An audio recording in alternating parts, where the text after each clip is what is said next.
Hello, ഇന്നത്തെ പുതിയ വീഡിയോയിലേക്ക് എല്ലാവർക്കും സ്വാഗതം.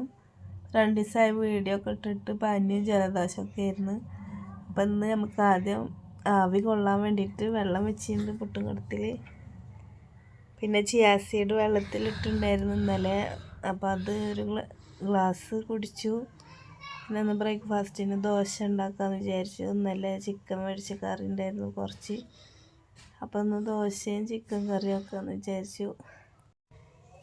ഇപ്പോൾ ഈ ചാനൽ ആദ്യമായിട്ട് കാണുന്നവരുണ്ടെങ്കിൽ ലൈക്ക് ചെയ്യുക, ഷെയർ ചെയ്യുക, സബ്സ്ക്രൈബ് ചെയ്യുക. അപ്പോഴത്തേനും വെള്ളം തിളച്ചിട്ടുണ്ടായിരുന്നു ആവി കൊള്ളാൻ വെച്ച്. അപ്പോൾ അടുക്കളയിൽ നിന്നിട്ട് തന്നെ ആവി കൊണ്ടതിന് ശേഷമാണ് ഒരു ഇത് കിട്ടിയത്. തലക്ക് നല്ല ജലദോഷമുണ്ട്, തലവേദന. മഞ്ഞൾപ്പൊടിയും കല്ലുപ്പും ഇട്ടിട്ടാണ് ആവി കൊള്ളുന്നത്. അത് നല്ല ആശ്വാസമാണ് ആവി കൊണ്ടാൽ. അതൊരു 10 മിനിറ്റോളം ആവി കൊണ്ട്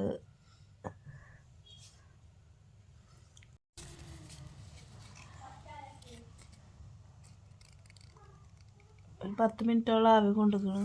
ഇനി ഒരു ദിവസം 3 നേരമൊക്കെ വെച്ച് ആവി കൊണ്ടാൽ നല്ല ആശ്വാസം കിട്ടും. അപ്പം ഇനി നമുക്ക് ദോശക്ക് കലക്കാം. അപ്പോൾ 3 ഗ്ലാസ് പൊടിയാണ് എടുത്തുള്ളത് ദോശ ഉണ്ടാക്കാൻ വേണ്ടിയിട്ട്. അപ്പോൾ 3 ഗ്ലാസ് പൊടി എടുത്തിട്ടുണ്ട്. 3 ഗ്ലാസ് നിറച്ചെടുത്തിട്ടില്ല, കുറച്ച് എടുത്തിട്ടുള്ളൂ. അതിലേക്ക് ആവശ്യത്തിനുള്ള വെള്ളം ഒഴിച്ചിട്ട് നമുക്ക് കലക്കാം.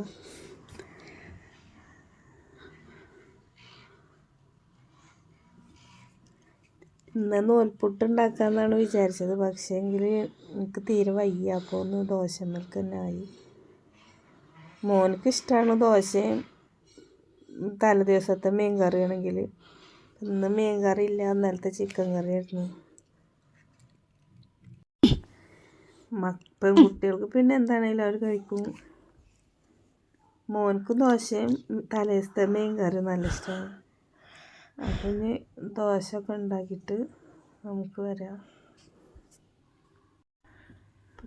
ദോശ ഉണ്ടാക്കുന്നത് ഞാൻ ദോശച്ചട്ടിയിലാണ്. അപ്പോൾ അത് ഗ്യാസും വെച്ചിട്ടുണ്ട്, കറി ചൂടാക്കാനും വെച്ചിട്ടുണ്ട്.